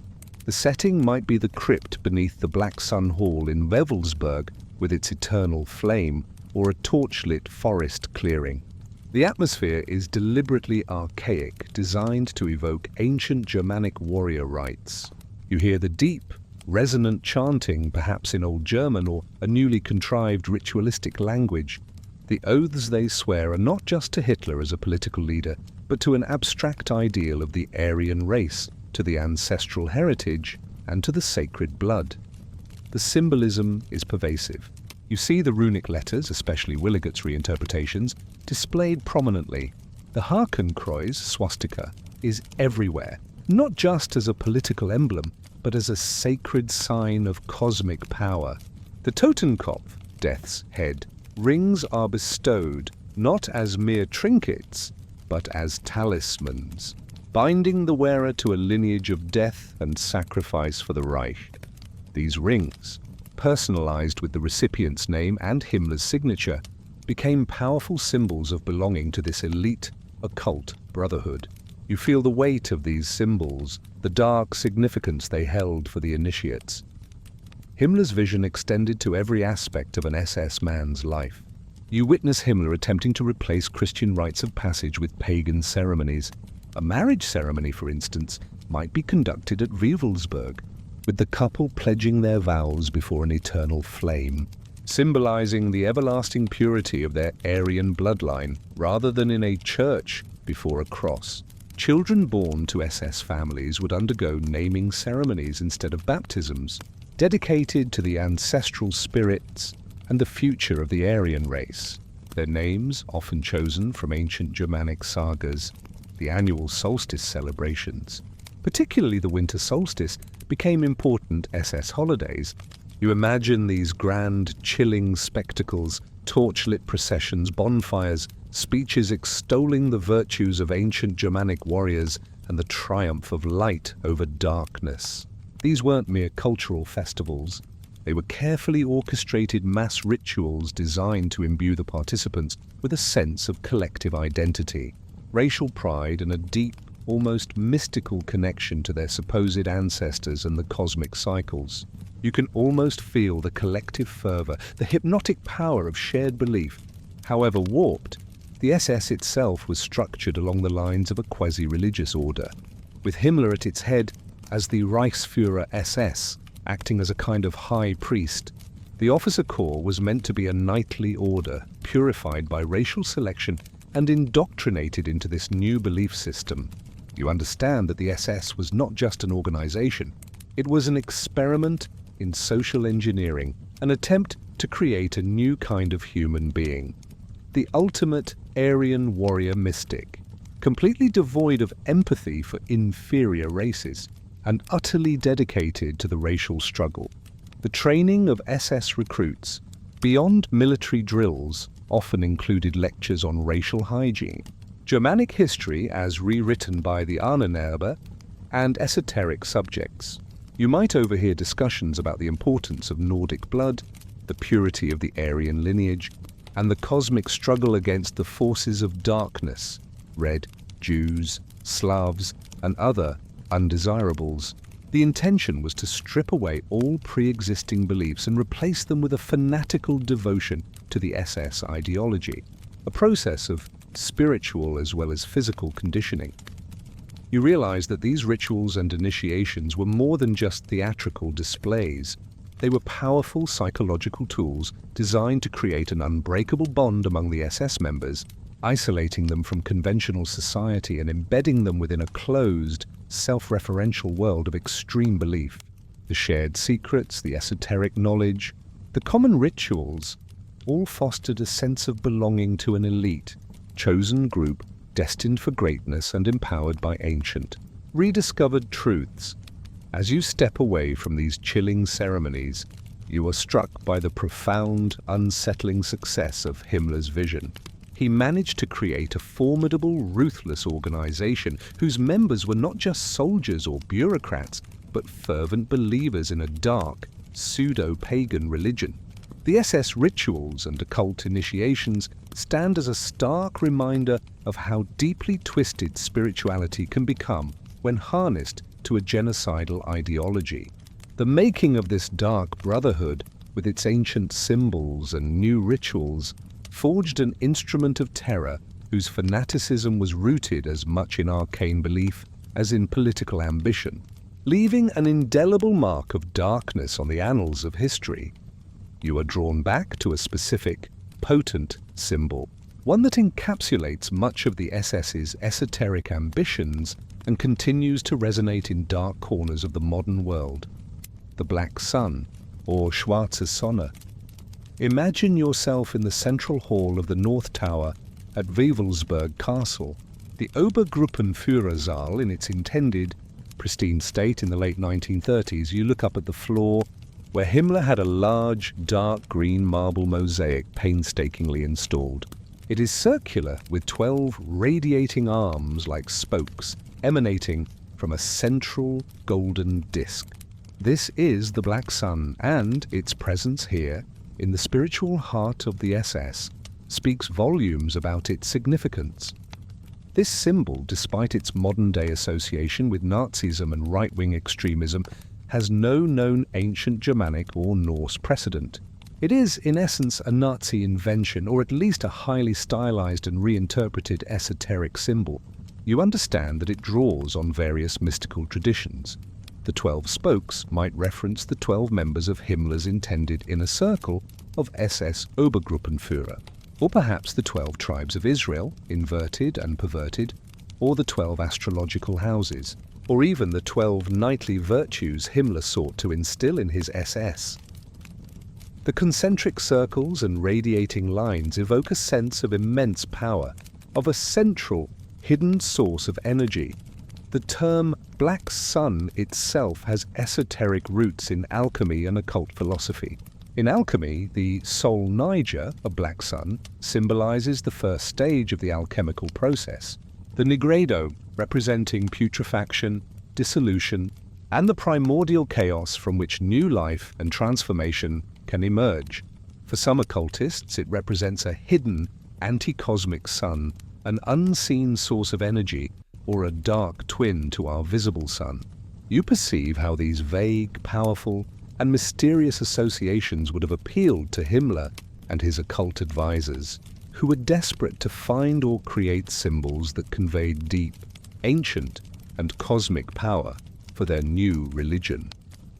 For the SS, the Black Sun was more than just a decorative motif. You learn that it was intended to be a source of mystical power, a focal point for rituals and meditation. Himmler and his inner circle believed that by concentrating on this symbol, particularly in the sacred space of Wewelsburg, they could tap into ancient cosmic energies, perhaps even the Vril force we discussed earlier. It was a visual representation of their belief in a hidden, all-pervading power that would sustain the Aryan race and ensure the eternal Reich. You imagine SS officers meditating on this symbol, attempting to align themselves with its perceived cosmic power, seeking enlightenment or strength from its dark radiance. The placement of the Black Sun in the Obergruppenführersaal, directly above the Gruft or crypt, where the ashes of fallen SS leaders were to be entombed, creates a chilling connection. It suggests a cycle of death and rebirth, a continuous flow of power between the living and the dead, all consecrated by the dark energy of the Black Sun. You feel the profound, almost liturgical significance of this arrangement. The living leaders gathered under the Black Sun, communing with the spirits of their ancestors buried below, drawing strength from this mystical connection to ensure the eternal life of the SS and the Reich. It's a macabre spiritual conduit, a dark axis mundi for their new faith. The Black Sun was part of a deliberate attempt to create a new, secular yet sacred iconography for the Nazi regime, one that moved beyond the conventional Christian symbolism they reviled. It was part of Himmler's broader effort to replace the weak Christian God with a powerful, primal, and racially specific deity, or rather, a cosmic force that empowered the Aryan race. You realize that this was not just about aesthetics. It was about spiritual warfare, about establishing a new religious order for a new world. Post-war, the Black Sun has taken on an even darker life. You understand that its intentional ambiguity, its esoteric origins, and its undeniable connection to the most sinister aspects of the SS have made it a potent symbol for neo-Nazis, white supremacists, and various occult and fringe groups today. It allows them to evoke the power and mystique of the Third Reich without explicitly displaying the swastika, which is illegal in many countries. You realize how symbols, once imbued with dark intent, can continue to fester and inspire hatred, long after the regimes that created them have fallen. As you step away from the chilling image of the black sun, you are left with a profound sense of how a meticulously crafted, pseudo-ancient symbol can become a nexus of incredible power and dark meaning. It stands as a testament to Himmler's ambition to create a new, occult-infused religion for the SS, one that drew on a fabricated history and a twisted cosmology. The Black Sun is a silent, yet eloquent, witness to the depths of Nazi occult delusion, a visual representation of their desperate quest for a hidden, ultimate power that would propel their dark empire to eternal dominance, forever leaving its mark of chilling esoteric resonance. You are now venturing into the realm of enduring post-war legends, where the historical facts of Nazi Germany begin to blend with the fantastic, the conspiratorial, and the deeply occult. Imagine yourself in the immediate aftermath of World War II amidst the rubble and despair, but also a burgeoning sense of fascination with the defeated enemy's technological prowess and alleged secret projects. The air is thick with rumors, whispers of incredible German advancements, and dark secrets that the Allies supposedly failed to uncover. One of the most pervasive and intriguing of these legends revolves around Nazi UFOs, or Nazi flying saucers. You hear the stories, fueled by pulp magazines, early ufologists, and a blend of genuine curiosity and speculative fiction. The narrative is alluring. German scientists, despite their defeat, had secretly developed advanced anti-gravity technology, creating revolutionary disc-shaped aircraft, Foo Fighters, or Vril Flugscheiben, that could soar through the skies, perhaps even escaping to hidden bases in Antarctica or the Hollow Earth. You understand the psychological origins of these myths. During the war, Allied airmen reported encountering strange, unexplained aerial phenomena often referred to as Foo Fighters. After the war, with the revelation of Germany's advanced rocketry V2 program and jet aircraft Me-262, it was easy for the public to imagine even more fantastical, top-secret Nazi weapons programs that had simply been hidden or covered up. The idea that the Nazis were far ahead in technology, possessing devices beyond Allied comprehension, was both terrifying and strangely compelling. These legends quickly intertwined with earlier occult concepts you've already explored. The Vril Flugscheiben, for instance, directly referenced the Vril energy discussed by the Thule and Vril societies. You hear accounts claiming that these flying saucers were not merely technological marvels, but were powered by harnessing the Vril force, perhaps through contact with the inner Earth Masters or ancient Aryan wisdom. This fusion of occult belief with advanced technology created a powerful, seductive narrative. The Nazis were not merely defeated, they had simply retreated, taking their advanced knowledge and spiritual power with them, perhaps to return one day. You imagine the allure of this idea for defeated Nazis or those sympathetic to their cause. It offered a way to preserve their ideology, to believe that their racial and technological superiority was not vanquished but merely awaiting its time to re-emerge. For them, the UFO myths were a form of psychological survival, a way to cling to a belief in ultimate triumph, despite the undeniable reality of military defeat. The legends also speak of secret Nazi bases in remote, inaccessible locations. Antarctica, in particular, became a popular focal point for these myths.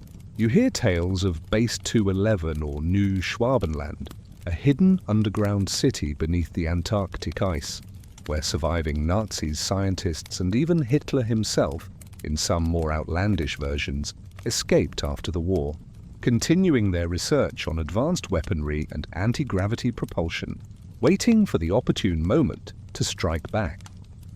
You recall Admiral Richard Byrd's U.S. Navy expedition to Antarctica in 1946-47, Operation High Jump, which, despite being a conventional scientific and military exercise, was quickly absorbed into the Nazi UFO mythos. Conspiracy theorists claimed its true purpose was to hunt down and destroy these hidden Nazi bases, suggesting a clandestine battle between Allied forces and advanced Nazi technology in the frozen wastes. The vast, unexplored nature of Antarctica, combined with the lingering mystery of Nazi intentions, made it a perfect canvas for such legends. These post-war myths are not just about UFOs. They often incorporate the search for ancient artifacts, the development of superweapons, and the continuation of the occult quest.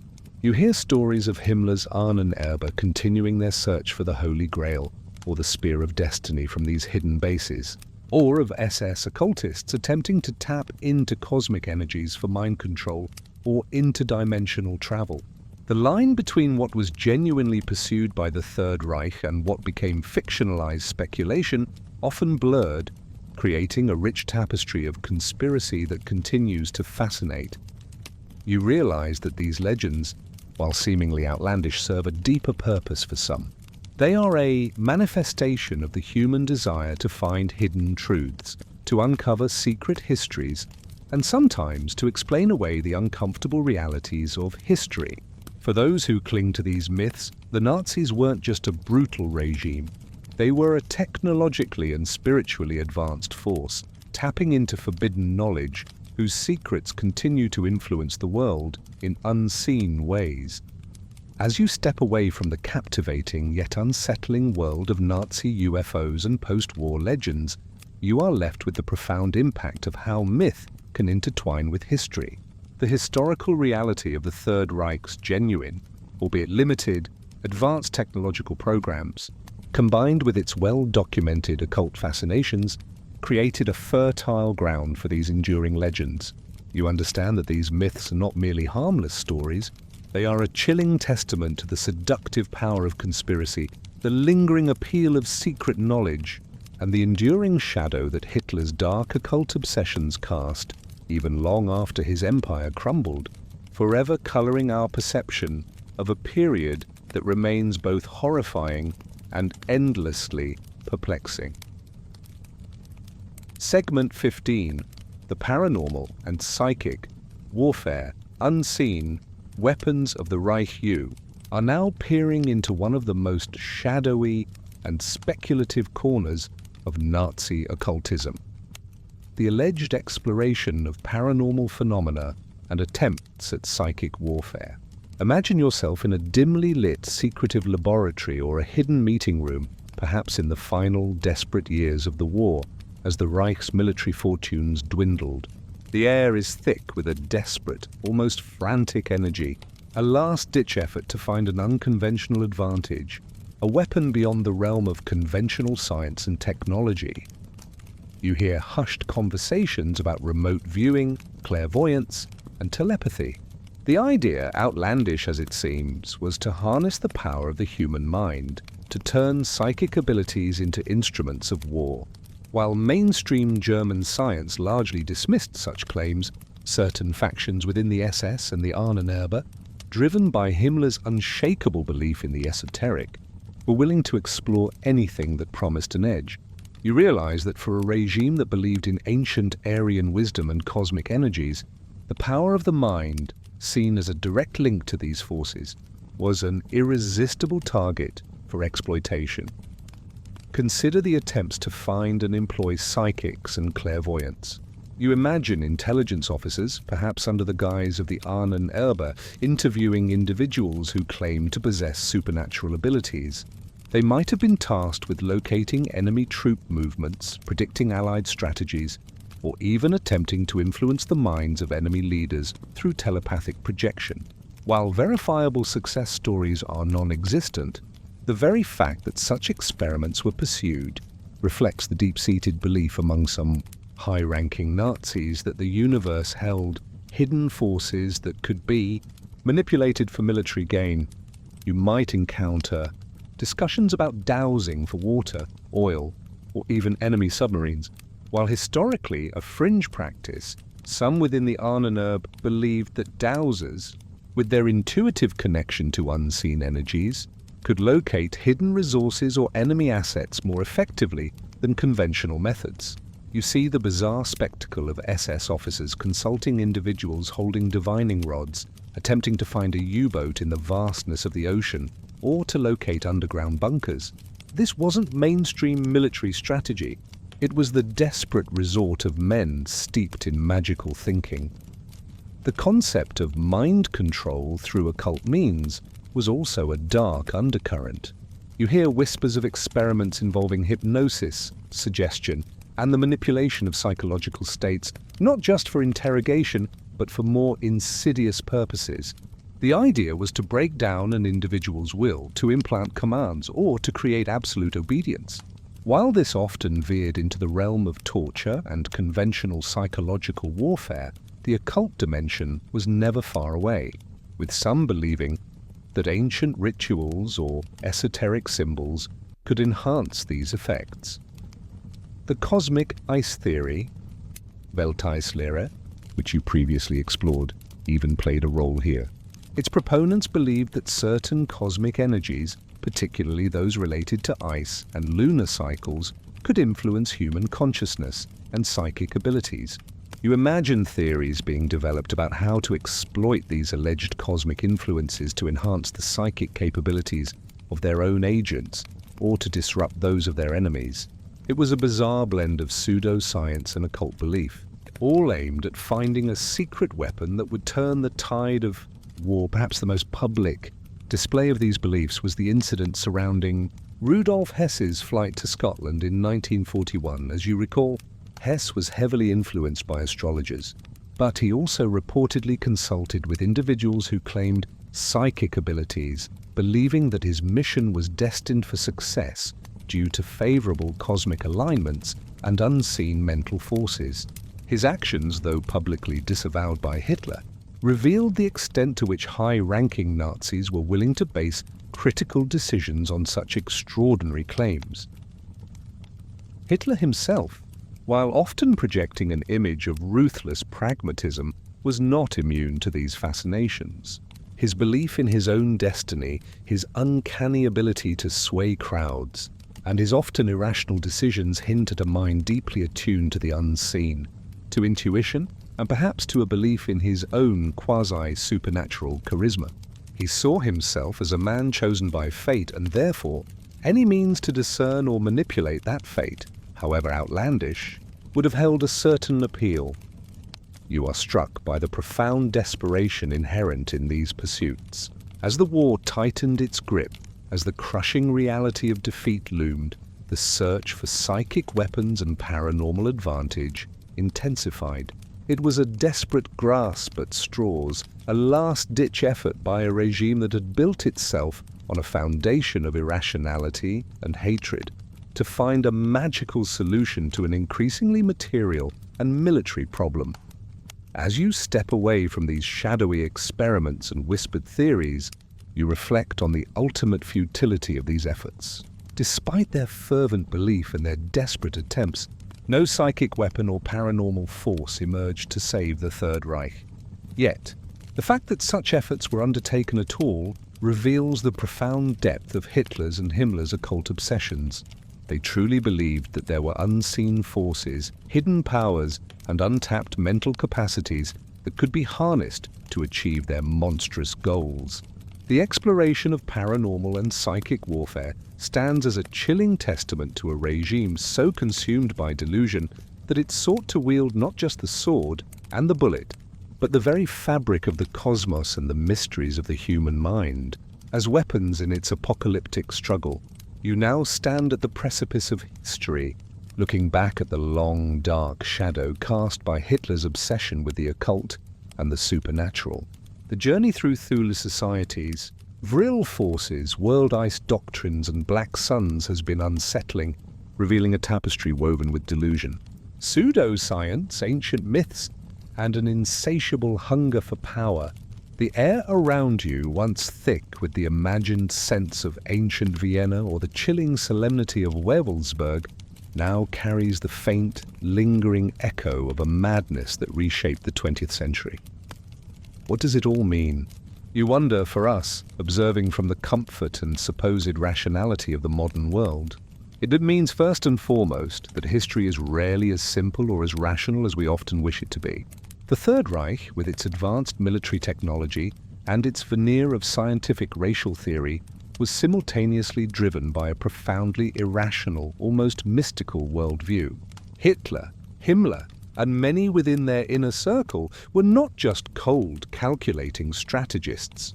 They were true believers in a dark, esoteric cosmology, convinced that they were acting upon a cosmic mandate, guided by ancient powers and destined for ultimate triumph. You reflect on the allure of such beliefs. In a world reeling from the chaos of war, economic depression and societal upheaval, the promise of hidden knowledge, of a glorious past, of a chosen destiny, and of ultimate power must have been incredibly seductive. For Hitler, these occult doctrines provided a comprehensive narrative that explained his failures, justified his hatred, and validated his megalomaniac ambitions.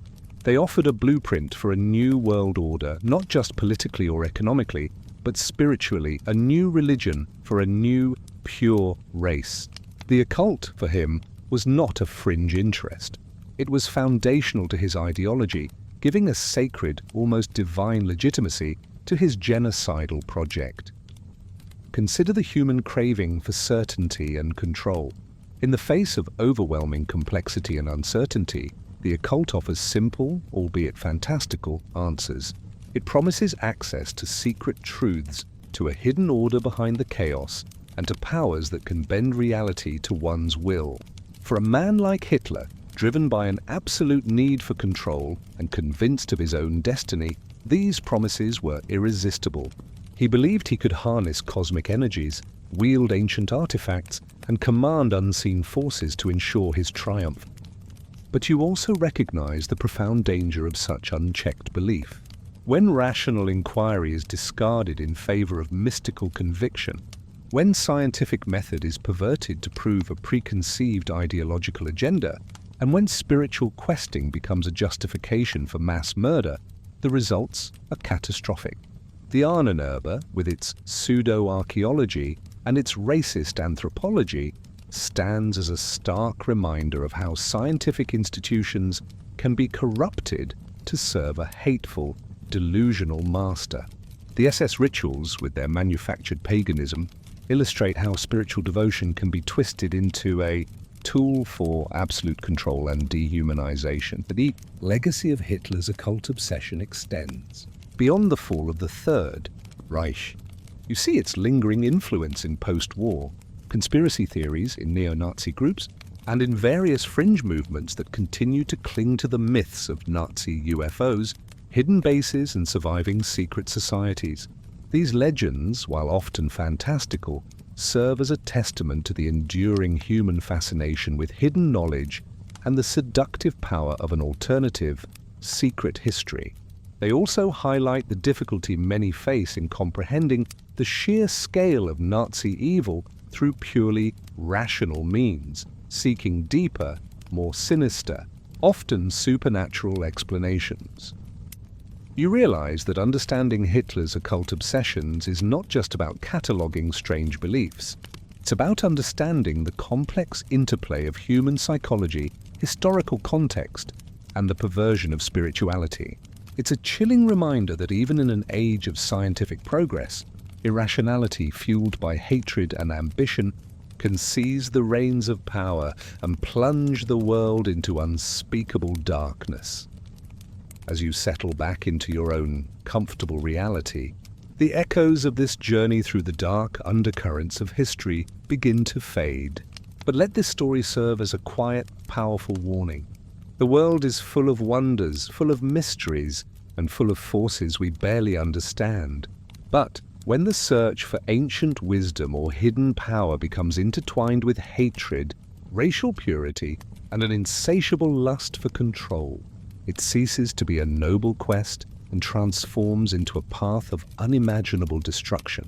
Be vigilant, my friend, against the seductive whispers of easy answers and absolute power, For the shadows of history remind us that the greatest monsters are often born not just from political ambition, but from a profound, terrifying belief in a twisted spiritual destiny. Sleep well and remember the lessons of the darkness.